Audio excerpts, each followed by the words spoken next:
Good morning, class. So as you know, we have finished our last book, The Call of the Wild, and that brings us to the end of that read aloud. And because we don't have time to start a new read aloud, I have decided for these last 4 days of our read aloud that I'm going to read the Robin Hood story that we have worked on all year long. Okay, we're going to see it all played out in our story. So I hope you enjoy the story of Robin Hood.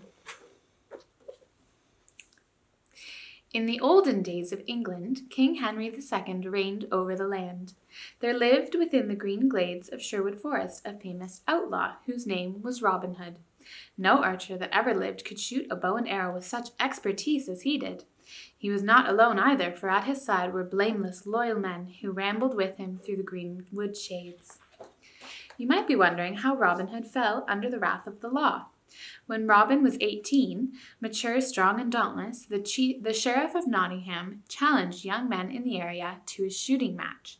Robin readily accepted the match, grabbed his bow and arrow, and started off from Locksley, which was the town where he lived. It was a pleasant, carefree day, but circumstances would soon change its mood. Robin blithely whistled as he strolled along, thinking of Maid Marian and her bright eyes, too. At such times, a young lad's heart fancifully turns toward the lass whom he loves the best. He came suddenly upon 15 foresters, clothed in Lincoln green, and seated beneath a huge oak tree, feasting and drinking convivially beneath its branches. One of the men in green accosted Robin. "You there! Where are you going with your quick step, shoddy bow, and cheap arrows?" Then Robin grew angry, for no young sprout likes to be taunted in his green years. He replied, "My bow and arrows are as respectable as any man's. I am off to Nottingham to prove it in a champion match.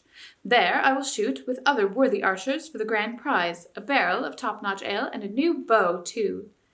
At this, all laughed out loud and retorted, "Well boasted, fair infant. He will be taking ale with his milk next." Affronted by their mockery, Robin challenged the foresters. "See that herd of deer over there, more than 60 yards away? I bet you 20 pounds I can hit the leader."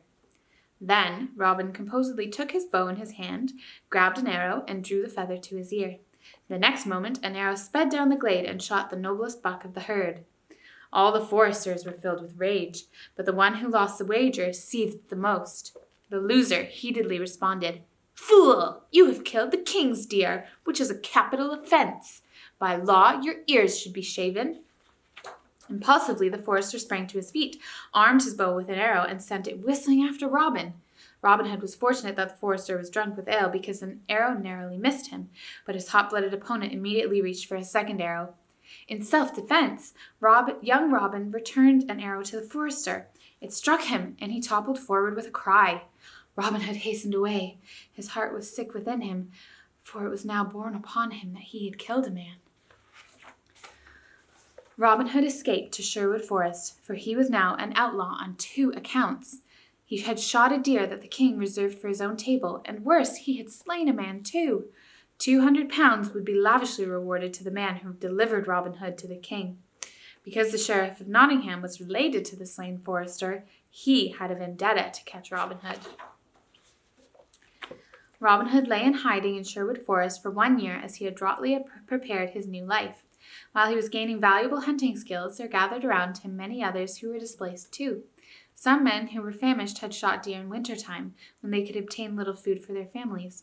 Although the foresters had discovered them in the act, they had narrowly escaped, thus saving themselves. Okay, and that is where we are going to stop today. We'll pick this story up again in tomorrow's video.